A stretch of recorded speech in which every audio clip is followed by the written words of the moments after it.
Furukawa and Fujimiyashi seem to be enjoying window shopping the most out of all of us.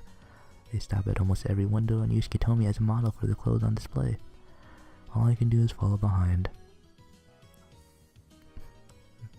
Now to think about it, this is also our first time seeing Furukawa in regular clothes too. Okazaki-san, this outfit is cute. Furukawa points at something as she says that. A trendy mannequin made from planks is wearing a white dress. It has ribbons and frills, a puffy childish dress. It's the exact opposite of what Kitomi is wearing right now. I think it'd look good on her. The size is just right too. How is it? What do you think? Don't gang up on me. I really don't know what to do. Kitomi looks at the dress as if it were a tropical fish in an aquarium. What does she think? They've only been to the bookstores around here. That information doesn't matter right now.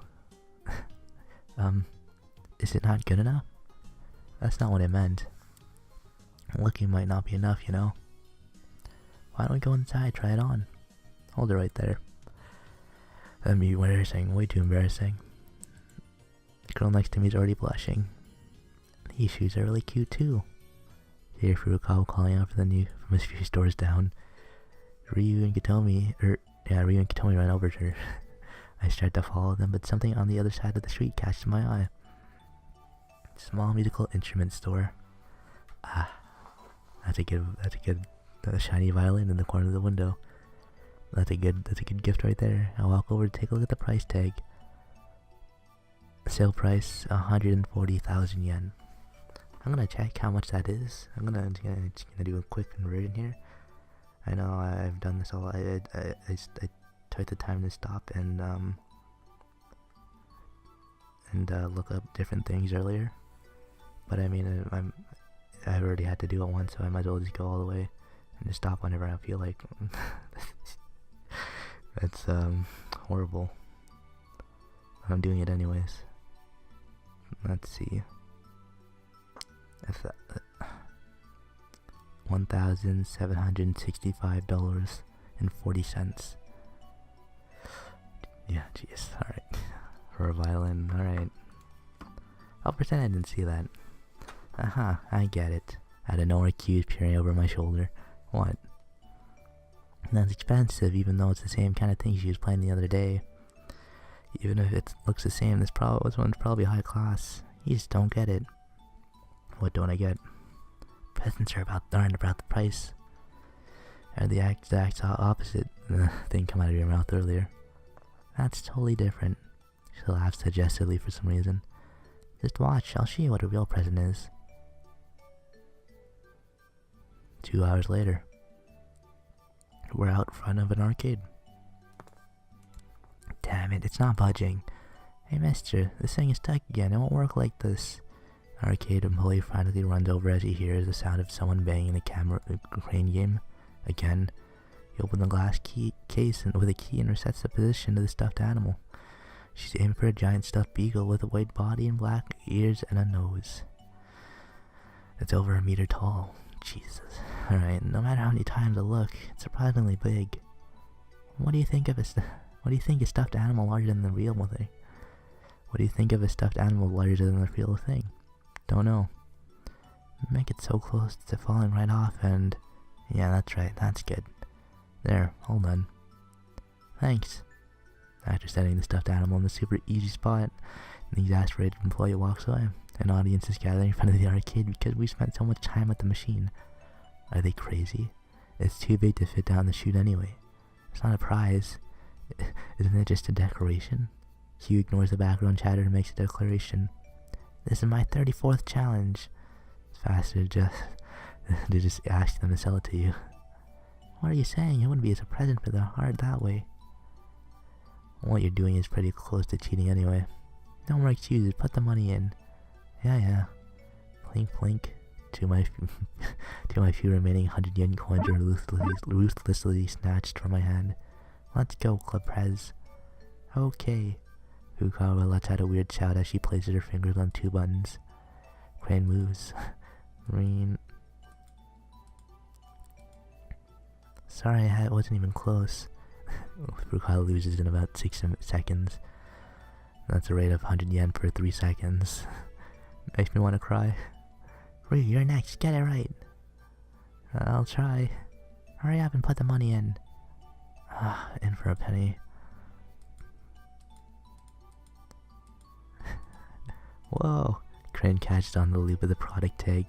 Stuffed animal slowly moves to the prize chute. Plop. Crane shakes a little and drops the stuffed animal off to the side. That was so close. That was very close.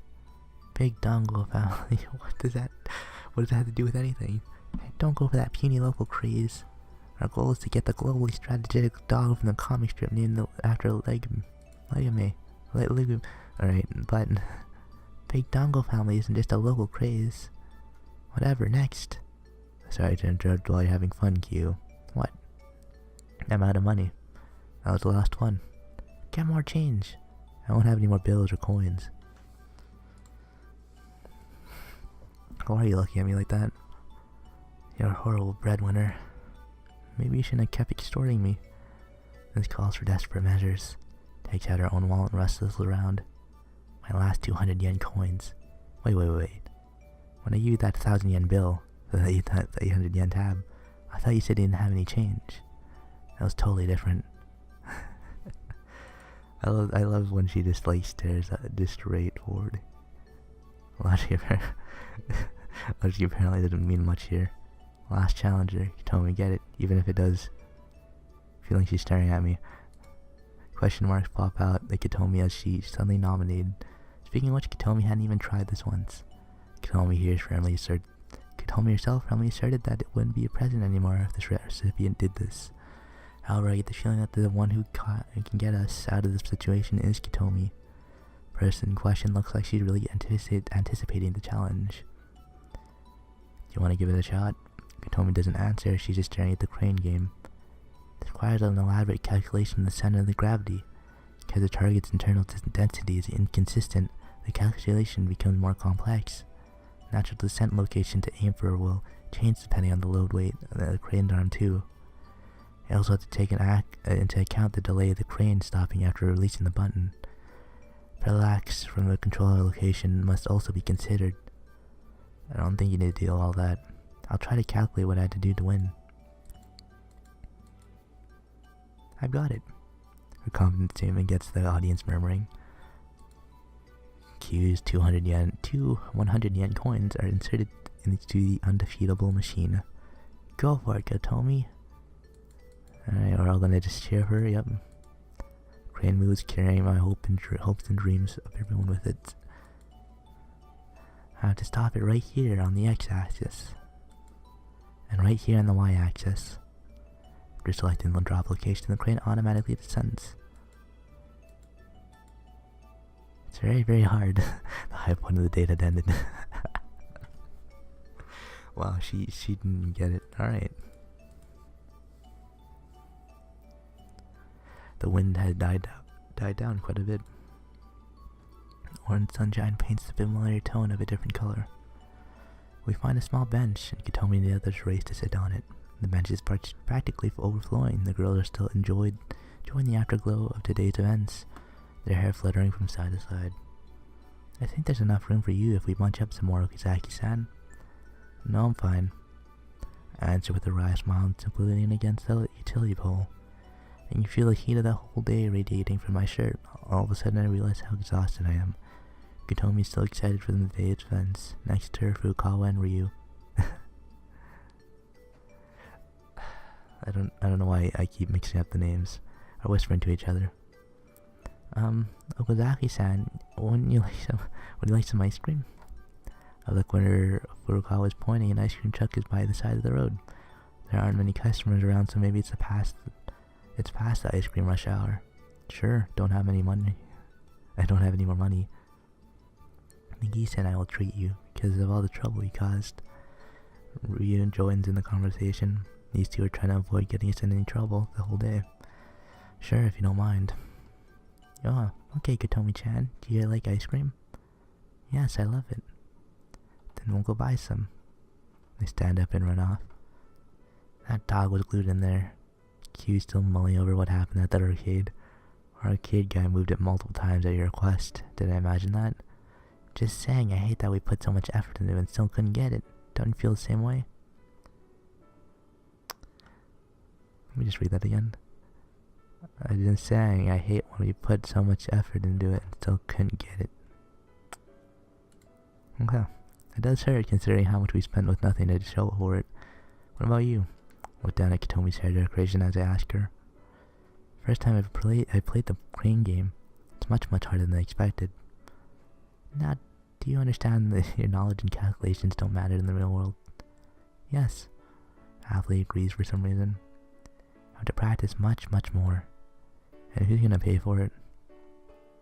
Not me. not me. Arms overflowing with soft serves. Furukawa and Ryu are at return. From walking as if they might trip any moment, they managed to make it back safely. Thank you for waiting. Here you go, Katomi-chan. Nagisa-chan, thank you. I wanted to buy different flavors, but they only had vanilla soft serve left. It's fine, thanks. Time out. What's with you all of a sudden? That one's a little bigger. Whatever. I trade mine with Q's. Wow, it's so cool and cold and delicious. Texture's a little rough, but the flavor is really strong. It's not bad coming from an ice cream truck. They all express their thoughts as they eat. As for Katomi, she's staring at me for some reason. Halvesies. Oh jeez, I don't know how you'd eat that. She holds out her half-eaten soft serve to me. It's okay, I have my own. Halvesies? You know, doing halvesies with this is really bad in a lot of ways. Halvesies. Left with no choice, they quickly take a lick of the cone she's holding out. Yep, alright. I knew that was gonna happen. Everyone witnessed it. It's fine, say whatever you want. Ah, jeez, don't, no. Furukawa suddenly looks up at the sky. What's going on here? Please stop. Thank you. I follow suit. Ooh. I can trail. Vast gradation.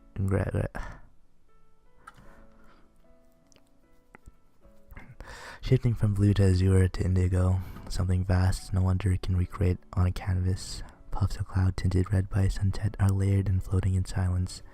As if they cut it all in half, a golden belt stretches across it. That's rare. Keeps looking up, her left hand cupping her face. Furukawa and Ryu are stare at the large arc drawn grandly in the sky. It's beautiful. Yeah. They resemble twin sunflowers so much that I had to hold back my laughter. Hey, Katomi. I turned my gaze to Katomi to talk to her. But Katomi is the only one not looking at the sky. She's staring at her half-eaten ice cream. Katomi? It's beautiful. See? No answer. Sharp pain stabs at my chest. What do you want for your birthday? Still no answer. I reword the question asked again. I can see my reflection in Katomi's dilating pupils. I'm sure I'll be happy with anything as long as it's from you, Tomoe-kun. Twilight draws near, her childish hair decorative quivers. What if you had to choose? What would you want the most? I'm kinda scared to get what I really want. Turns her head and gives me the usual smile. Takes a bite of the cone. Something doesn't seem right. Are you feeling okay? Keen IQ asked her right away. I'm fine. I keep telling you not to keep things bottled up. Might be a little tired right now. I don't blame you. Lots of stuff happened today. It sure did, but hearing it from you takes me off. Let's call it a day. Ryu and Club Prez. They're still looking at the contrail. Hey, your ice cream is melting. Huh? Oh no, I think I got some on my clothes. Ah, jeez, what am I gonna do with you? Come on, there's a water fountain over there. While taking out of the careless duo, she turns to me.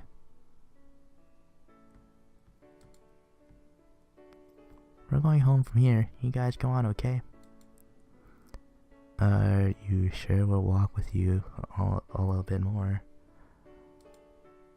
You just need to go with Katomi. She says that matter of factly, deciding to be considered in the end. Well, Kotomi, see you at school the day after tomorrow. Chan, see you the day after tomorrow. Kotomi-chan. Okazaki-san, see you the day after tomorrow.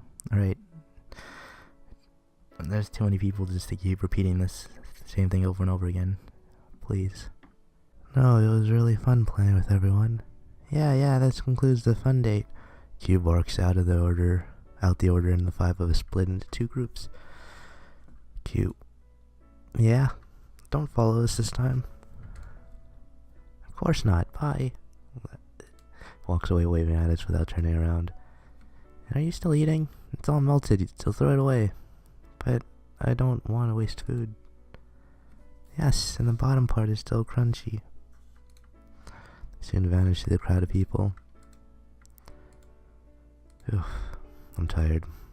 Now then, shall we go? Yes. Holding the lightened cloth bag, Kotomi nods. We arrive at the usual place without talking much. It's almost nighttime. The light has faded and the darkness grows moment by moment. Her mature black dress seems to blend into the background. We stand there together, neither able to speak nor part ways. As the bustle of the town fades, it's replaced with an empty silence conveyed by the distant autumn. Ugh. Did you have fun today? It's very, very fun. A bright smile pierces the twilight. But, no, it's nothing. Alright. We go silent again. The conversation doesn't lead anywhere. I'm sure we're both tired due to having so much fun. Use my peripheral vision, I steal glance at Kotomi. She looks cold because of the exposed skin near her shoulders. Hey. We speak at almost the same moments. Go ahead, Tomoe-kun. Okay. If you'd like. It's embarrassing, so I make it quick. Do you want to go somewhere tomorrow? Just the two of us for the real this time? As usual, Kotomi tilts her head to the side, looking slightly confused. Then she turns to me again. I was just about to ask the same thing. And tomorrow, the same time, place as today, at 10 a.m. right here. Well, right here means anywhere around this intersection, wherever it's most comfortable. Well, I just have to make sure I'm not late. To tell you the truth, I was really, really worried this morning. I thought that if I was even a little off from this location, you wouldn't come. I remember that I was 40 minutes late. I'm not cute, but making a woman wait is definitely the worst. Thank you for waiting for me. Place my right hand on Kotomi's head. I'll make sure I'm not late tomorrow, so don't worry. Brush her hair with my hand. Yes. Be waiting. After a second's hesitation, she gives me a relieved smile. I'll be waiting. She repeats it quietly. The wind blows down the street as if bringing new darkness to us. The signal for us to part ways. Tomoe-kun, see you tomorrow. Yeah, see you tomorrow. I watch the familiar set as she walks off alone. She's slouching slightly, but she's walking surprisingly fast. Silver stars are already shining in the western sky. The first stars of the evening, huh? Kotomi probably won't notice them all the way home. I don't know why I'm thinking about this.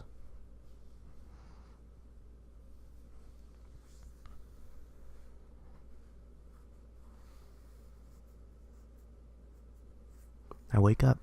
I think I was having a dream. At least, it feels like I was having a dream. I yawn and look at the clock. It's only 7:30. I definitely can't sleep again today. I should get up. Crawl out of bed. I arrived 15 minutes before the time we agreed to meet. Kotomi isn't here yet. I figured she'd either be early or right on time. Either way, not worried about it. I lean against the wall and wait for her. I'm so peaceful here. The sky is clear and I can hear birds singing. There are a few clouds floating high in the sky. I decided to look around to make sure Q isn't hiding anywhere. I let things slide yesterday. I will make sure to slap the crazy out of her today. Just where do you plan on slapping her, you perv? I make a retort to my own stupid dirty joke, but there's no response. Alright, today's the date. Today's date will be fun. True date, will just the two of us. No comedic retorts today. Alright. No response to the stupid remark. Now I feel a little sad. I get tired of the one-man show and keep an eye on the street that Katomi will be walking down. She should be here in about 5 minutes or so. I stick my hands in my pockets and wait for her familiar footsteps. Something still feels off. Every time I try to wrap my head around it, I feel a pain in my chest. It feels like something is out of place. I look at my own shadow cast by the bright sun. Something comes to mind for no reason. What? Wait, what'd that say? Something comes to mind for no reason. It's about the gentleman from the day before yesterday. If you see her, please convey a message from me. We still regret what we did that day. What did he mean? Should I tell me about it? Don't know the details, but I feel that nothing will change even if I bring it up. Realizing that my happy feelings are tainted, I sigh. I shake my head and close my eyes. Can't stop thinking about that conversation. Are you her lover? Not right now, but I would feel like I'd like to be in the future. I start shaking out of embarrassment. You told me he's right in front of me, staring at me. Huntington's disease? No, and what kind of disease is that? A new neurodegenerative disorder. This face and appendages begin to make jerky movements. Okay, enough with the explanation. Give me your stuff, I'll carry it for you. Grab the cloth bag and holding the lunch boxes from Katomi's hands. Looking inside, I see a flat box that wasn't there yesterday, and a stainless steel thermos. Katomi's still looking at me with concern. Tomoe-kun, are you sure you're not sick? I was just thinking of something. What was it? She looks directly at me. I remember that embarrassing phrase. I'm not right now, but I'd like to be in the future. That's right, I haven't confessed to Katomi yet. Since everyone treated us like a couple yesterday, it felt like that step had already been dealt with. Would it be better if I just confessed to her? Giving things the way they are probably won't be good for either one of us. In order to move forward, we can't just stay regular friends. Knowing Katomi, she might say yes if it were nothing. Get the feeling that I'll only get a question mark from her.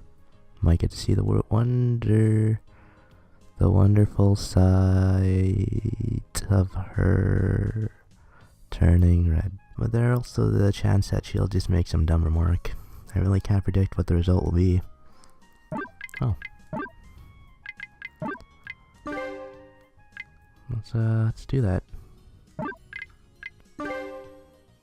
Hey Katomi. Tell you the truth. Look at Katomi. Katomi's gaze trembles. Soft lips slightly part while she stares at me. You tilts her head and waits for me to continue. What would you do if I was a robot? I told you I was a robot. I wanted to confess, but I made a joke instead. I'm severely joke drunk. My partner silently stares at me with her usual straight face. Can you shoot missiles? No, I'm not armed with any weapons. Do you have a self-destruct mechanism? Unfortunately, I don't have one of those either. Oh, seems disappointed. Then, can I take you apart? Please put me back together when you're done. How hard is it to put you back together, Tomoe-kun? I never took myself apart, so I don't know. Are you easier to build than an alarm clock? Mentally try to compare my blueprints to the inside of an alarm clock. We're probably evenly matched. Does that mean you took apart an alarm clock when you were little? Yes. Did everything go back together? Okay. I had one screw left over. It's so cliche that I don't feel like pointing it out. But it still worked after I put it back together, except that the alarm bell rang. It wouldn't stop. Did they get mad at you? Yes. She evidently nods after thinking for a bit. She said that the clock has a job to do and I shouldn't interfere with it. They also said that when it breaks on its own, I can take it apart so it can teach me how it works. A strange way to get mad at you. But that's nice. Yes. Gives a faint but happy smile. Tomoe-kun, what? If I gaze at me head on, wait for her to continue, but then she blushes. No, it's nothing. Smiles bashfully. Feels embarrassing, so I decided to change the subject. By the way, you're wearing the same dress as yesterday. You don't like it, Tomoe-kun? Looks down at her chest and asks quietly, "No, I think it looks good on you. I said the same thing yesterday." "That's good." Looks relieved. "I washed it last night. Decided to always wear this when we're together." Uh-huh. Despite her personality, her taste in clothes is pretty mature. Speaking of which, I don't remember Q saying that she's unexpectedly mature or something. Her breasts are pretty big and, shake my head to get rid of the dirty thoughts. "Now then, where do you want to go today?" This very wonderful place I know. I think you'd love it, Tomoe-kun." "Somewhere I know about?" "Yes. Place you know, Tomoe-kun." "Where is it?" "School library." Says that with some pride. "Why?" I managed to restrain my impulse to double-handedly smack her on the chest and the back of her head. Considering how stupid the joke didn't lure Q out of hiding, this proves she's home sleeping right now. "Okay, let's go, come on." "Okay, let's go, Tomoe-kun." Katomi and I walk side by side. Shoulders touch as we walk. "Oh yeah, weren't we supposed to go there before too?" Unlike last time, there doesn't appear to be anyone at school. Even the sports teams aren't here because of the long weekend. The shadows made by the trees silently dance. As we get closer to the building, I get an awful feeling. The door's shoe locker is locked. You don't have the key to get inside, do you? "No, I only have the key to the library. Specially made just for me. I'm the honorary library assistant." "That's fine and all, but what should we do now?" Can't bring myself to suggest somewhere else after coming this far. Katomi starts to walk off. "Over here." Walks briskly as usual to the corner of the building. "You're not going to find anything over there." I frantically follow and find her standing by one of the hallway windows. "You can get in through here." As she says that, she places her hand on the window and shakes it. I hear a clunk and the window suddenly opens to the side. "See? It looks like the lock was broken and left it as is." "Alright, you're a habitual offender at this." "Whatever, let me go in first." Temporarily return Katomi's stuff and place my hand on the windowsill. "Take off your shoes right away once you're inside. They'll get mad if you have your shoes on in there." "I don't think that's what they'll be mad at if they see us." "Because we're not in our uniforms?" "Not that either. This isn't going anywhere, so I'm heading in." The building is empty. Aside from me and Katomi. Different atmosphere from when I walk around playing hooky. It's a strange feeling as if we're experiencing the backstage of the world. Katomi walks on as if nothing of the matters to her. We're here. Does her usual routine of taking out the key and opening the library door. A quiet empty space, a room filled with nothing but books. And just here on Friday, but everything seems different. Possibly because the windows are closed, the smell of dust and paper seems stronger than usual. Besides, was it always this big? Yes. She nods matter-of-factly. This is the library Katomi had seen day in, day out before even meeting me. Oomph. Goes to her usual location, takes off her sock right away. Oomph, oh, what is she doing? As usual, she almost falls over and hops around in one foot. Walks along the wall and opens a window on the east side. As a thin curtain shimmers in the light, I can feel the stuffy air dissipating. I have to do some cleaning first. Takes them out from the cleaning supply locker. Uses her slender arms to wash the floor carefully. I watch Katomi barefooted and in her best clothes as she stands against the backdrop of books. Something seems new yet familiar. Finally takes out the cushion, drops it on the floor. Already. When Katomi says that, the library becomes a much more comfortable place. Tomoe-kun, are you hungry? Well, I woke up early today, so I'm a little hungry. It's still early, but do you want to have lunch? Sounds good. Besides, the student store isn't open today. Should have bought something before coming here. Katomi's staring at me as if she wants to say something. Tomoe-kun, it might not be enough, but picks up the cloth bag holding her lunchbox, which is sitting on top of the reading desk. I want the two of us to eat this together. Rummages through the bag and takes out the flat square paper box. I've been wondering what that was. What's that, a pizza or something? Katomi slowly shakes her head. It's an apple pie. First time I've made one, so I don't know how it turned out. Opens the paper box. Smells sweet and tangy fragrance. It's a round pie that slightly browned here and there.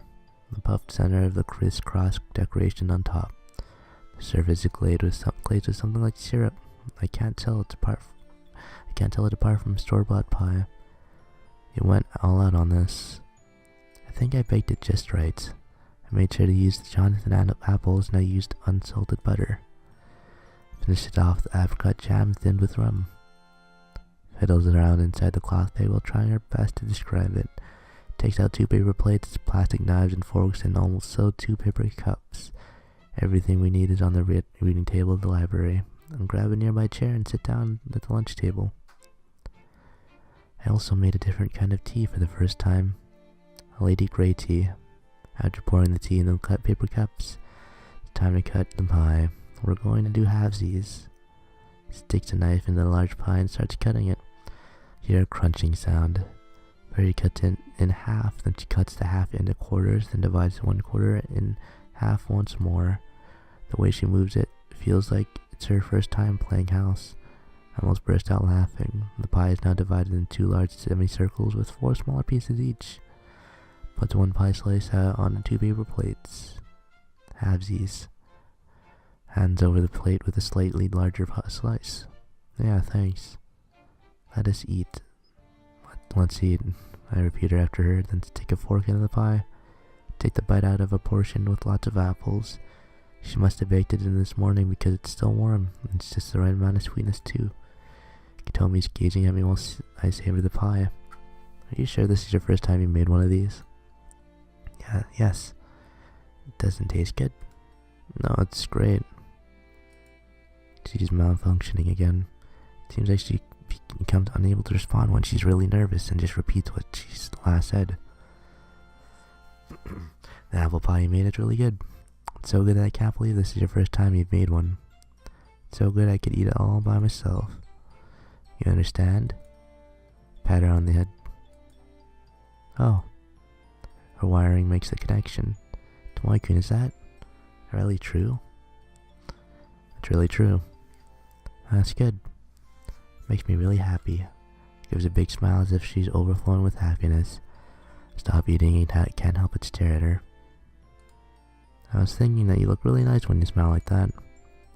You're much less expressive when I first met you. When we first met, looks to the side while thinking. Back then I was nervous and a little scared. Answers while looking downward slightly. Is that right? I get the feeling that she was just confused rather than nervous. Oh, Bashful looks down at her partially eaten pie. Can I have another slice? Sure. If we eat 2 pieces, it'll be halvesies.